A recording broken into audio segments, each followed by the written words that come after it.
And Davey, welcome back to Afternoon Briefing. The Productivity Commission's been pretty scathing about how the Murray-Darling Basin Plan has operated since the last time it reviewed it, some 5 years ago. How much of that comes down to what the coalition was doing? Well, it was at power and it was running the implementation of the scheme. Well, I mean, you're absolutely right. 5 years ago, the Productivity Commission warned that the Basin Plan would potentially not be delivered on time and would probably require extra funding. And you're right, I've been quite open about the fact that I would have liked us to have extended the deadlines while we were in government. We had a hostile Senate and it was decided at the time that we would try and work with the states to get all measures across the way. I know that Water Minister Keith Pitt at the time was going back to the states continuously saying, tell me what you can deliver in time. We'll focus on that. We'll fund that so we can get some run on the board. The frustrating thing is with the Basin Plan, it is entirely dependent on states' cooperation. As this government is now finding out, we've got another Productivity Commission report which again says that the extension of deadlines is needed and essential. It again says the funding is not going to be enough.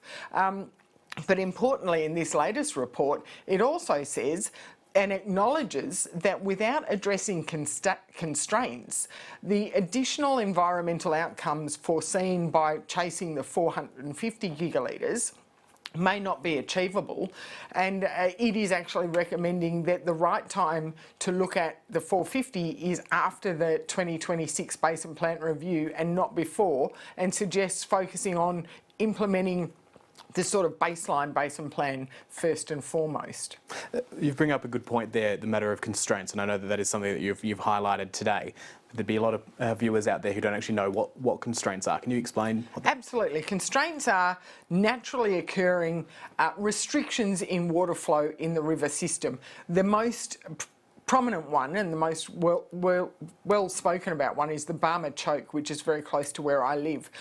It takes the Murray River from a capacity of, and I'm going to confuse with numbers, but you know, from a capacity of 25 to 30,000 megalitres right down to a capacity of less than 10,000 megalitres. It's just a natural restriction in the river channel. It leads to, and the environmental outcomes of such a choke is that it does lead to flooding in certain areas, but some of that flooding is on private land, public infrastructure, roads, culverts, bridges. It causes issues with accessibility, and so until we address that, we build new infrastructure, we enter into easement arrangements with landholders so that they're prepared and they're not losing crops or livestock through government called on flows, then we really can't get some of the environmental outcomes and the deliverability issues. And it's actually leading to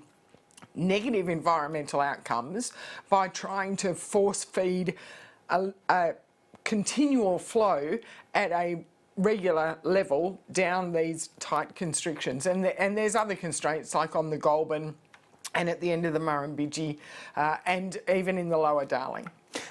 Is it a case where we can walk and chew gum at the same time, though? Can't those constraints be addressed through various, infrastructure projects and the like, while at the same time continuing with buybacks? Well, one of the key issues is that a lot of the modelling that was done at the beginning of this process back in 2007 was built on the assumption that we would deal with constraints to a certain level. Now, the consultation that has happened since then, the conversations with communities have identified that those flow rates are intolerable for communities. So we need to go back to the model and plug in what we actually can deliver with community agreement, even though it will still require easements and the like.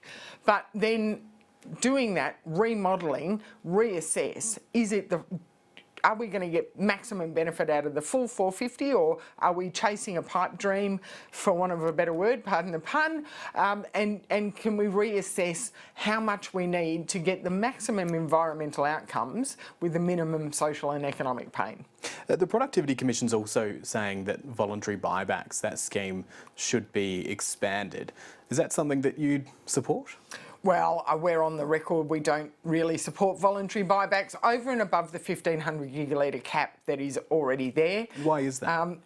Well, buybacks hurt communities. As we heard in evidence just today at the Senate inquiry, the farmers are right, because the farmers are compensated for whatever portion of water they want to sell back. They can reconfigure their land, or they can retire with dignity, or whatever they want to do. They've got their money. The problem is when you impact on the economies of scale of production of industries such as rice or dairy, the downstream jobs, so the truckies that cart the rice or the milk, the processors that turn our wonderful fresh daily milk into the cheese and milk that we buy at the supermarket, or the rice mill in Deniliquin that employs up to 200 people. When you start to cut into those economies of scale, those people lose their jobs. They leave town, they take their families, you have impacts on schools. We've got evidence before the committee where up in the Northern Rivers in New South Wales, a town that used to have 2 high schools now has 1. Used to have 5 car dealerships, now has 2. Used to have 5 banks, now has 1.5. All of these impacts because of that loss of production and the economies of scale. So it's those jobs that people are worried about. Is that a natural consequence of people wanting to manage their own affairs, like farmers wanting to manage their own affairs, that they should be allowed to do so, shouldn't they? Absolutely, and farmers can manage their own affairs. Let me reiterate, there is a water market. There is an existing water market. A farmer can sell their water today or tomorrow, whenever they want. But when they're selling their water on the market, that water stays within the market. So it will still be used to produce something at the end of the day. When it's bought by the Commonwealth for the environment, it's out of the market, and it cannot be resold for consumptive purposes, for industry, for enterprise. I note that the Minister's office also revealed today that when it came to an open tender process for some of those buybacks, the number or the amount of water that could have been bought back if all of those offers were accepted, which they obviously weren't, were double what was actually on offer. Does that show that people are racing to get out of this area, or that the Nationals are out of touch here by putting forward that position? Well, what the Minister hasn't yet shown, although there is a commitment that it will be open and transparently reported, but she hasn't yet reported what the asking prices were for that volume of water. The tender process was for 46 gigalitres of water, and they've gone through, and I'm sure they've thoroughly assessed all the tenders, and they've decided what provides reasonable market value for the government. With the remaining water, at what price were those tenders put in? Were they at market value? Were they at 2 times market value, 5 times market value? Because I'm sure if your checkbook is big enough, you will get loads of people fronting up to put their hand up. And I have spoken to water brokers who said at the time when the tender was first announced that they had farmers ring them and say, that water I listed yesterday, take it off the market because I'm going to put in a tender and I'm going to get over and above the market value for my water. Perrin Davey, thanks for your time. Thank you.